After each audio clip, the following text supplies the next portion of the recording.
రెండవ రోజు మహానాడు మొదటి సెషన్ పూర్తయింది. మనతో మాట్లాడడానికి ఎమ్మెల్యే కొలికిపూడి శ్రీనివాస్ ఉన్నారు. సార్ చెప్పండి, ఇవాళ మహానాడు ఎలా జరుగుతుంది, అసలు ఏంటి? నిన్న ప్రారంభమైన మహానాడు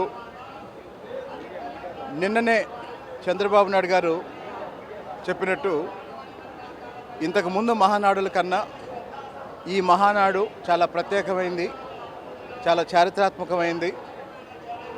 నిన్న ప్రవేశపెట్టిన అంటే లోకేష్ గారి మేధస్సు నుంచి పుట్టిన, ఆయన యువగళం కష్టం నుంచి పుట్టిన 6 శాసనాలు అనే కాన్సెప్ట్ మీద నిన్న కొంత చర్చ జరిగింది, ఈరోజు కూడా చర్చ జరుగుతుంది.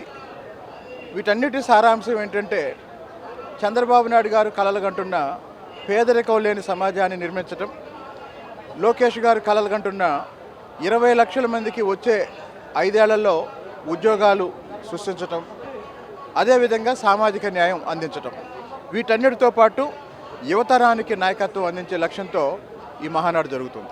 అంటే మనం 43 ఏళ్ల హిస్టరీలో మొదటిసారిగా కడపలో పెట్టింది, ఎట్లా ఏమనుకోవాలి దీనికి? వాస్తవానికి కడపలో మహానాడు పెట్టడం అనేది ఇదేదో రాజకీయంగా జగన్మోహన్ రెడ్డితో పోటీ కోసం కాదండి. మా పార్టీ నాయకులు ఇంతకుముందే చెప్పినట్టు ఇదేదో కడపలో నిలబడి తొడగొట్టడానికో మీసాలు మెలేయటానికో కాదు.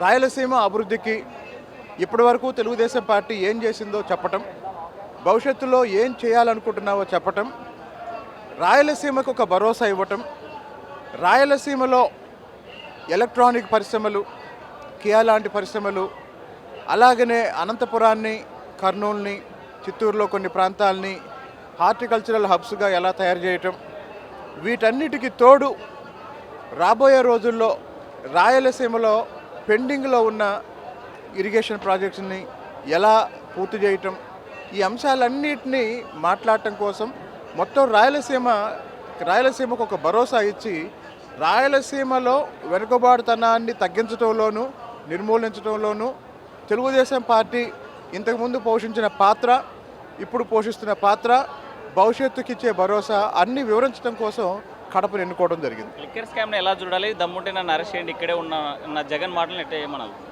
లిక్కర్ స్కామ్ విషయంలో సిట్ ఆధ్వర్యంలో విచారణ జరుగుతుంది, న్యాయస్థానాల పరిధిలో ఉంది కాబట్టి దాని గురించి నేను ఇంతకన్నా మాట్లాడనండి.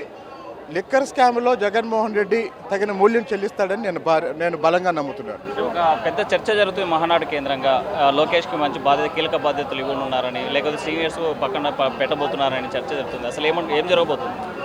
ఇప్పుడు తెలుగుదేశం పార్టీ ఇన్నేళ్ల ప్రస్థానంలో చంద్రబాబు నాయుడు గారు పార్టీ అధ్యక్షుడిగా 30 సంవత్సరాలు పూర్తి చేసి ఇప్పుడు అమరావతి నిర్మాణం, ఆంధ్రప్రదేశ్ పునర్నిర్మాణం అనే మహాయజ్ఞంలో పూర్తి సమయాన్ని కేటాయించాల్సిన ఈ సందర్భంగా పార్టీ పగ్గాలు లోకేష్ గారికి అప్పచెప్పి వచ్చే ఎన్నికల్లో కూడా పార్టీని విజయపదంలో నడిపించే విధంగా లోకేష్ గారికి నాయకత్వ బాధ్యతలు అప్పగించాలనే అభిప్రాయాన్ని నేను కూడా సమర్థిస్తున్నాను. అంటే ఇప్పటిదాకా జరిగిన మహానాడుకి ఈ మహానాడుకు ఉన్నటువంటి ప్రత్యేకత ఏంటి? ఒకటి, ఏ మహానాడులోనైనా అప్పటి వరకు జరిగిన దాన్ని సమీక్షించుకుంటాం, భవిష్యత్తులో ఏం చేయాలనేది ఒక మార్గదర్శకత్వం, దిశ మహానాడు ఇస్తుంది. ఈ మహానాడు కూడా రాబోయే 40 ఏళ్లకి ఒక దిశని పార్టీకి, కార్యకర్తలకి ఇస్తుంది అన్న భరోసా నిన్న ఈరోజు జరిగిన కార్యక్రమాలు, చంద్రబాబు నాయుడు గారు, లోకేష్ గారు ఉపన్యాసాల్లో తెలిసిందండి. Thank you. అంటే క్యాడర్కి లీడర్కి మధ్యన గ్యాప్ ఉంది అనేటువంటిది ఒక చర్చ జరుగుతుంది, కానీ క్యాడర్ పార్టీ అనేటువంటి దాంట్లో ఈ చర్చను ఎలా చూడాలి? వాస్తవానికి తెలుగుదేశం పార్టీ ఒక క్యాడర్ బేస్డ్ పార్టీ అండి. ఇక్కడ క్యాడర్ నుంచే లీడర్ తయారవుతాడు. ఈ రోజున్న ఎంతోమంది ఎమ్మెల్యేలు చూడండి, వాళ్ళు నిన్నటి వరకు, మొన్న ఎన్నికలకు ముందు వరకు కార్యకర్తలుగా పార్టీల్లో వివిధ స్థాయిల్లో పనిచేసిన వాళ్ళు. చాలామంది ఎలాంటి రాజకీయ నేపథ్యం లేకుండా ఎమ్మెల్యేలు అయ్యారు, ఎంపీలు అయ్యారు, గెలిచిన తొలిసారే మంత్రులు అయ్యారు. కాబట్టి మిగతా ఏ పార్టీతో పోల్చుకున్నా తెలుగుదేశం పార్టీలో కార్యకర్తే అధినేత అనే నినాదం పరిస్థితి. ఎందుకు ఆ రోజు అలా మాట్లాడాల్సి? అవన్నీ అయిపోయినాయండి. Thank you. కొత్తగా చూసుకుంటే మహానాడు కేంద్ర సంక్షేమ అభివృద్ధి అనేటువంటి ముందుకు పోయేటువంటి పరిస్థితి శ్రీనివాస్ చెప్పే పరిస్థితి. వీడియో జర్నలిస్ట్ ప్రసాద్తో హుస్సేన్, RTV, కడప మహానాడు నుండి. ఇండియా పాకిస్తాన్ ఉద్రిక్తతలపై లేటెస్ట్ అప్డేట్స్ కోసం డౌన్లోడ్ చేసుకోండి RTV లైవ్ యాప్.